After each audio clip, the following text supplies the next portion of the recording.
Hi అందరికీ. ఈ మధ్య అయితే అసలు నేను వీడియోసే పోస్ట్ చేయడం లేదనమాట. ఎందుకంటే నాకు యూట్యూబ్లో అయితే స్ట్రైక్ అయితే పడింది నా వీడియోకి. అది ఎందుకనేసి ఇంకో వీడియో అయితే చేస్తానన్నమాట. సో ఈరోజు వ్లాగ్ వచ్చేసి సండే స్పెషల్ అనమాట. ఈ వీడియో చేసి కూడా చాలా డేస్ అయితే అవుతుంది, నేను ఇంకా పోస్ట్ అయితే చేయలేదన్నమాట. సో ఇంకా ఈరోజు వచ్చేసి వ్లాగ్లో మటన్ కర్రీ ఇంకా మటన్ కైమా బాల్స్ అయితే చేసి చూపిస్తానన్నమాట. సో ముందైతే నేను కైమా ఇంకా మటను నీట్గా కడిగేసుకొని పక్కన పెట్టుకున్నా.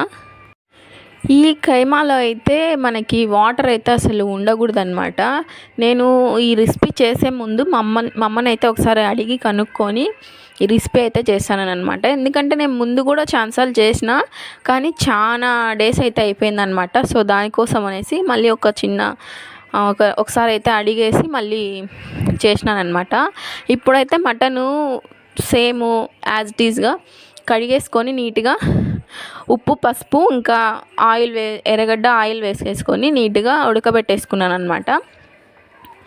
సో ఇంకా నేను మటన్లోకి మసాలా ప్రిపేర్ చేసుకుంటానన్నమాట. సో ఈ మధ్య వీడియోస్ ఎందుకు పెట్టడం లేదంటే, ఒక వీడియో వల్ల అనుకోకుండా యూట్యూబ్లో స్ట్రైక్ అయితే పడిందనమాట నా ఛానల్కి. సో దానివల్ల నాకు మైండ్ కొంచెం డిస్టర్బ్ అయిపోయి నేను ఇంకా వీడియోస్ అయితే చేయడము మానేసినాను అనమాట కొన్ని రోజుల నుంచి.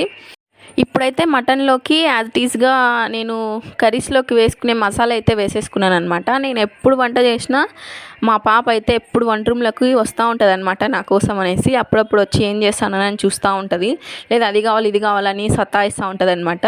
అప్పుడప్పుడు ఎత్తుకొని కూడా వంట చేసుకుంటూ ఉంటా. ఇప్పుడైతే మనకి ఈ కైమా వచ్చేసి ఆ మసాలా మొత్తం పట్టినాక కొంచెం కీమా ఆ మసాలాలో వేసేసుకొని మిక్సీ పట్టుకొని కొంచెం అంతా పట్టేసుకొని నీట్గా ఒక గిన్నెలో అయితే వేసేసుకోవాలన్నమాట మొత్తం కీమా అంతా. ఇప్పుడు అదంతా నీట్గా కలిపేసుకోవాలన్నమాట, నీళ్ళు కొంచెం కూడా ఉండకూడదంట. ఇంకా లాస్ట్లో మనకి బాల్స్ విరగకుండా ఉండడానికి ఒక ఆనియన్ అయితే కట్ చేసుకొని సేమ్ మిక్సీ పట్టుకొని వేసేసుకోవాలి దాంట్లోకి. ఇంకా ఈ కైమాలో వచ్చేసి మసాలాలకి కారం పసుపు ఉప్పు ధనియాల పొడి వేసేసుకొని నీట్గా మొత్తం కలుపుకోవాలన్నమాట. బాగా పట్టాలన్నమాట ఆ కీమాకంతా మసాలా. సో ఉప్పు కూడా చూసుకొని వేసుకోవాలి. సో దీంట్లో కాంబినేషన్ వచ్చేసి రసం అనమాట, రసము కీమా అనమాట.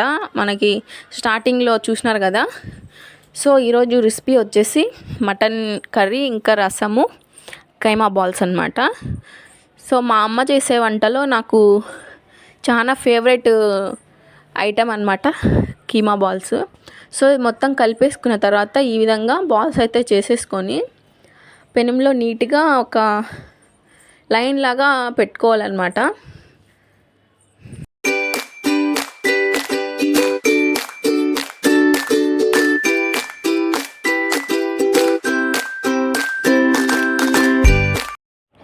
సో చూసారు కదా, ఈ విధంగా మొత్తము కైమా బాల్స్ అన్నీ నీట్గా లైన్గా పెట్టేసుకోవాలన్నమాట. దీనిలో ఇంకా ఆయిల్ కూడా లేదా వాటర్ కూడా ఏం వేయొద్దంట అస్సలు. ఇంకా కొద్దిసేపు అయిన తర్వాత ఇది చిన్నగా కలర్ మారడం అయితే స్టార్ట్ అవుతుంది. మినిమం ఈ కలర్ ఉంటే సరిపోద్ది అనమాట, అయినట్టే మనకి. అందులో అది కూడా ఉడకాలన్నమాట. ఆ స్మెల్ అనేది మనకి అర్థమైపోతుంది ఆటోమేటిక్గా. మనము ఇంకా ఆఫ్ చేసుకొని తినేసేయడమే అనమాట. ఇప్పుడు మటన్ అయితే ఉడికిపోయిందనమాట నీట్గా. ఇంకా సేమ్ నేను చాలా వీడియోస్ అయితే చేసిన నా ఛానల్లో మటన్ వీడియోస్. సో అందుకనేసి రెసిపీ ఏం చెప్పలేదన్నమాట.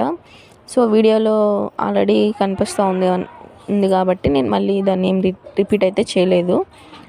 ఇంకా మటన్ అయితే అయిపోయింది. లాస్ట్లో కొంచెం పెప్పర్ పౌడర్ అయితే యాడ్ చేసిన తర్వాత ఇంకా చెప్పనవసరంలే, అంత టేస్ట్ అయితే యాడ్ అయిపోతుంది అనమాట మటన్ కర్రీకి. నాన్ వెజ్ ఎప్పుడైనా సరే, చికెన్ అయినా మటన్ అయినా ఈ కన్సిస్టెన్సీతో చేసుకుంటే చాలా టేస్ట్ ఉంటుంది అనమాట. కొంచెం వాటర్ ఎక్కువైనా కూడా అసలు టేస్టే మారిపోతుంది. ఈ మినిమం అయితే బాగుంటుంది అనమాట. సో నేను చెప్పినా కదా కైమాలోకి బెస్ట్ కాంబినేషన్ రసం అనేసి. సో నేను రసం రెసిపీ కూడా చూపించలేదన్నమాట, ఎందుకంటే ఆల్రెడీ ఉన్నాయి కాబట్టి. సో ఇంకా మొత్తానికి రెసిపీస్ అయితే మొత్తం అయిపోయినాయి అన్నమాట. ఈరోజు సండే స్పెషల్ వచ్చేసి ఇదే ఇంకా. సో వీడియో నచ్చితే లైక్ చేసి సబ్స్క్రైబ్ చేసుకోండి. బాయ్.